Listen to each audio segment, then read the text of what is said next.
ನಾವು ABC ಮಾಡಿದ್ದೇವೆ, ಜನಸಂಖ್ಯೆ ಆಧಾರದ ಮೇಲೆ ಕೊಡ್ತೀವಿ ಅಂತ ತಾವೇ ಹೇಳಿದಿರಿ. ಬಿಜಾಪುರ ಜಿಲ್ಲೆಯಲ್ಲಿ ಅತಿ ಹೆಚ್ಚು ಜನಸಂಖ್ಯೆ ಇದೆ.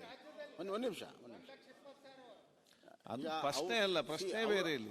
ಅವರು ರಾಜಕೀಯವಾಗಿ ಏನಾದರೂ ಮಾತಾಡಲಿ. ಒಂದು ನಿಮಿಷ ಆಯ್ತು. ಅಲ್ಲ, ರಾಜಕೀಯವಾಗಿ ಏನಾದ್ರು ಮಾತಾಡಲಿ, ನೀವು ರಾಜಕೀಯ ಹೊರಗಡೆ ಉತ್ತರ ಕೊಡಿ, ಪ್ರಶ್ನೆ ಇಲ್ಲ. ಅಲ್ಲ, ಈಗ ನಂದಿಷ್ಟೇ ಪ್ರಶ್ನೆ. ಒಂದೇ ನಿಮಿಷ ಸರ್, ನಿಮ್ಮ ಪರವಾಗಿ ಬಿನ್ ಫೀಸ್ ವಕೀಲ, ಅದಕ್ಕೆ ಅಲ್ಪಸಂಖ್ಯಾತರ ಪರವಾಗಿ ಹೇಳ್ತಾ ಇದ್ದೆ. ಅಲ್ಲ ಈಗ ನೀವು ಒಂದು ಸರ್ಕಾರವಾಗಿ ಅವ್ರು ಏನಾದ್ರು ಹೇಳ್ಕೊಳ್ಳಿ, ರಾಜಕೀಯ ನೀವು ಹೊರಗಡೆ ಉತ್ತರ ಕೊಡಿ, ಪ್ರಶ್ನೆ ಇಲ್ಲ.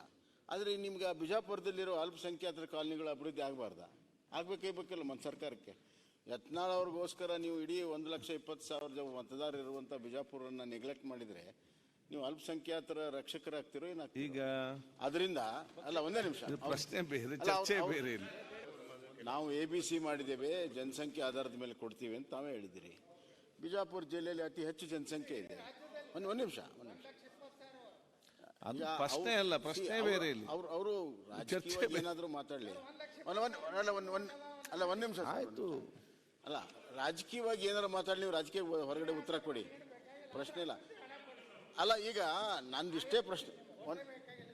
ಒಂದೇ ನಿಮಿಷ ಸರ್, ನಿಮ್ಮ ಪರವಾಗಿ ಬಿನ್ ಫೀಸ್ ವಕೀಲ, ಅದಕ್ಕೆ ಅಲ್ಪಸಂಖ್ಯಾತರ ಪರವಾಗಿ ಹೇಳ್ತಾ ಇದ್ದೆ. ಅಲ್ಲ ಈಗ ನೀವು ಒಂದು ಸರ್ಕಾರವಾಗಿ ಅವ್ರು ಏನಾದ್ರು ಹೇಳ್ಕೊಳ್ಳಿ, ರಾಜಕೀಯ ನೀವು ಹೊರಗಡೆ ಉತ್ತರ ಕೊಡಿ, ಪ್ರಶ್ನೆ ಇಲ್ಲ. ಆದರೆ ನಿಮ್ಗೆ ಬಿಜಾಪುರದಲ್ಲಿರೋ ಅಲ್ಪಸಂಖ್ಯಾತರ ಕಾಲನಿಗಳ ಅಭಿವೃದ್ಧಿ ಆಗಬಾರ್ದಾ? ಆಗಬೇಕಲ್ಲ మన ಸರ್ಕಾರಕ್ಕೆ.